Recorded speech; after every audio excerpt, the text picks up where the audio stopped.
దేవుని లేఖనాలు ఏం చెప్తున్నాయి? రెండవ రాకడలో ఏ దశలు ఉంటాయని దేవుని లేఖనం చెప్తుందంటే, చాలా సందర్భాల్లో మీతో చెప్తున్నాను, రహస్య రాకడ, ప్రత్యక్ష రాకడ గురించి మనం వింటున్నాం. ఒకటి ర్యాప్చర్, ఇంకొకటి రెవల్యూషన్. రహస్య రాకడ గురించి ఎక్కడ రాయబడిందనంటే, మొదటి తెస్సలోనికి రాసిన పత్రిక 5వ అధ్యాయము 2వ వచనాన్ని మనం చదువుదాం. సహోదరులారా, ఆ కాలం గురించి, ఆ సమయం గురించి మీకు రాయనక్కర్లేదు. రాత్రివేళ దొంగ ఎలాగ వచ్చునో అలాగే ప్రభు దినం వచ్చునని మీకు బాగా తెలియను. చూడండి, రాత్రివేళ దొంగ ఎలా వస్తాడో ప్రభు దినం కూడా ఆ విధంగా ఉంటుంది. చెప్పిరాడు ప్రభు, రహస్యంగా వస్తాడు. దొంగ ఎక్కడైనా చెప్పి వస్తాడండి? దొంగ ఫోన్ చేసి వస్తాడా? కాలింగ్ బెల్ నొక్కి వస్తాడా? లేదు, రహస్యంగానే వస్తాడు. ప్రభు రాకడి దినము రహస్యంగా ఉంటుందని అపోస్తలుడైన పౌలు తెస్సలోనిక సంఘానికి పరిశుద్ధాత్మ ప్రేరణ ద్వారా రాస్తున్నాడు. అదే విధంగా 4వ వచనం కూడా చదివితే, సహోదరులారా, ఆ దినం దొంగ వలె మీ మీదకి వచ్చుటకు మీరు చీకట్లో ఉన్నవారు కారు అని అన్నాడు. చూడండి, ఆ దినం ఎవరికి దొంగ వలె ఉంటుంది?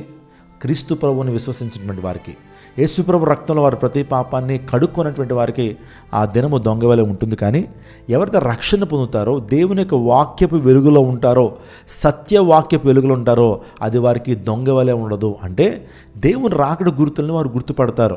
క్రైస్తవులుగా మనం ఇప్పుడు దేవుని యొక్క రాకడ గుర్తులను గుర్తుపట్టగలుగుతున్న, ప్రపంచంలో జరుగుతున్న సంభవాల గురించి ఆలోచన చేస్తున్నప్పుడు, జియో పాలిటిక్స్ గురించి విషయాలు తెలుసుకుంటున్నప్పుడు, ఇజ్రాయెల్ దేశము ఆ తదితర దేశాలతో జరుగుతున్న యుద్ధాల గురించి ఆలోచన చేస్తున్నప్పుడు, ప్రపంచ పోకడల గురించి ఆలోచన చేస్తున్నప్పుడు, దేవుని రాకడ దినం గురించినటువంటి సందర్భాలు మనకు అర్థమవుతున్నాయి.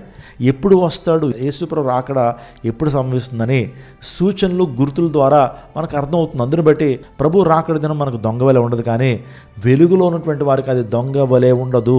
వెలుగులో ఉండేటువంటి వారికి యేసుప్రభు రాకడ అకస్మాత్తుగా ఉండదు. కానీ మన విషయాలు ముందుగానే తెలుసుకోగలుగుతాం, గుర్తులను గుర్తుపట్టగలుగుతున్నాం. దేవుడు మనతో మాట్లాడుతున్నాడు, వాక్యం ద్వారా దేవుడు మనతో మాట్లాడుతున్నాడు.